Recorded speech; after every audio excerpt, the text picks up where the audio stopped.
യോശുവ അധ്യായം 11. അനന്തരം ഹാസോർ രാജാവായ യാബീൻ ഇത് കേട്ടപ്പോൾ അവൻ മാദോൻ രാജാവായ യോബാബ്, ഷിമ്രോൻ രാജാവ്, അക്ഷാബ് രാജാവ് എന്നിവരുടെ അടുക്കലും വടക്ക് മലമ്പ്രദേശത്തും കിന്നേരോത്തിന് തെക്ക് സമഭൂമിയിലും താഴ്വീതിയിലും പടിഞ്ഞാറ് ദോർമേടുകളിലും ഉള്ള രാജാക്കന്മാരുടെ അടുക്കലും കിഴക്കും പടിഞ്ഞാറുമുള്ള കനാന്യർ, പർവ്വതങ്ങളിലെ അമോര്യർ, ഹിത്യർ, പെരിസ്യർ, യെബൂസ്യർ, മിസ്പെദേശത്ത്, ഹെർമോന്റെ അടിവാരത്തുള്ള ഹിവ്യർ എന്നിവരുടെ അടുക്കലും ആളയച്ചു. അവർ പെരുപ്പത്തിൽ കടൽക്കരയിലെ മണൽ പോലെ അനവധി ജനവും എത്രയും വളരെ കുതിരകളും രഥങ്ങളും കൂടിയ സൈന്യങ്ങളുമായി പുറപ്പെട്ടു. ആ രാജാക്കന്മാർ എല്ലാവരും ഒന്നിച്ചുകൂടി ഇസ്രായേലിനോട് യുദ്ധം ചെയ്യുവാൻ മേരോം തടാകത്തിനരികെ വന്ന് ഒരുമിച്ച് പാളയമിറങ്ങി. അപ്പോൾ യഹോവ യോശുവയോട്, അവരെ പേടിക്കേണ്ട, ഞാൻ നാളെ ഈ നേരം അവരെയൊക്കെയും ഇസ്രായേലിന്റെ മുമ്പിൽ ചത്തു വീഴുമാറാക്കും. നീ അവരുടെ കുതിരകളുടെ കുതിഞരമ്പ് വെട്ടി രഥങ്ങൾ തീയിട്ട് ചുട്ടുകളയണം.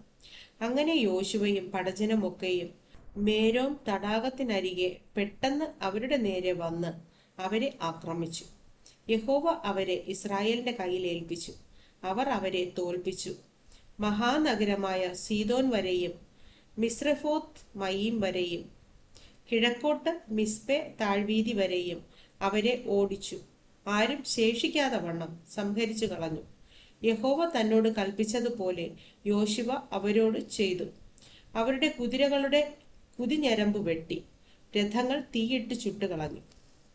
യോശുവ ആ സമയം തിരിഞ്ഞ് ഹാസോർ പിടിച്ച് അതിലെ രാജാവിനെ വാൾ കൊണ്ട് കൊന്നു.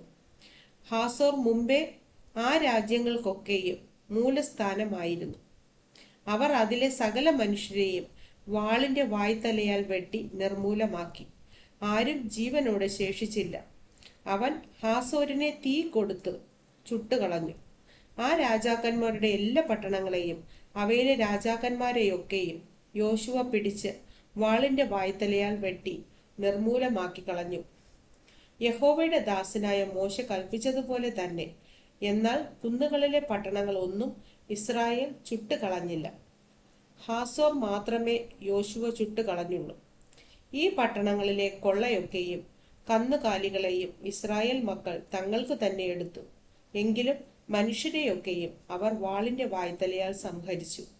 ആരെയും ജീവനോടെ ശേഷിപ്പിച്ചില്ല. യഹോവ തന്റെ ദാസനായ മോശയോട് കൽപ്പിച്ചതുപോലെ മോശ യോശുവയോട് കൽപ്പിച്ചു. യോശുവ അങ്ങനെ തന്നെ ചെയ്തു. യഹോവ മോശയോട് കൽപ്പിച്ചതിൽ ഒന്നും അവൻ ചെയ്യാതെ വിട്ടില്ല. ഇങ്ങനെ മലനാടും തെക്കേ ദേശമൊക്കെയും ഗോശൻ ദേശമൊക്കെയും താഴ്വീതിയും അരാബയും ഇസ്രായേൽ മലനാടും അതിന്റെ താഴ്വീതിയും സേയീരിലേക്കുള്ള കയറ്റത്തിലെ മൊട്ടക്കുന്നു തുടങ്ങി ഹെർമോൻ പർവ്വതത്തിന്റെ അടിവാരത്തുള്ള ലെബനോൻ താഴ്വരയിലെ ബാൽ ഗാദ് വരെയുള്ള ദേശമൊക്കെയും യോശുവ പിടിച്ചു. അവിടങ്ങളിലെ സകല രാജാക്കന്മാരെയും അവൻ പിടിച്ച് വെട്ടിക്കൊന്നു. ആ രാജാക്കന്മാരോടൊക്കെയും യോശുവ ഏറിയ കാലം യുദ്ധം ചെയ്തിരുന്നു. ഗിബയോൻ നിവാസികളായ ഹിവ്യർ ഒഴികെ ഒരു പട്ടണക്കാരും ഇസ്രായേൽ മക്കളോട് സഖ്യത ചെയ്തില്ല. ശേഷമൊക്കെയും അവർ യുദ്ധത്തിൽ പിടിച്ചടക്കി.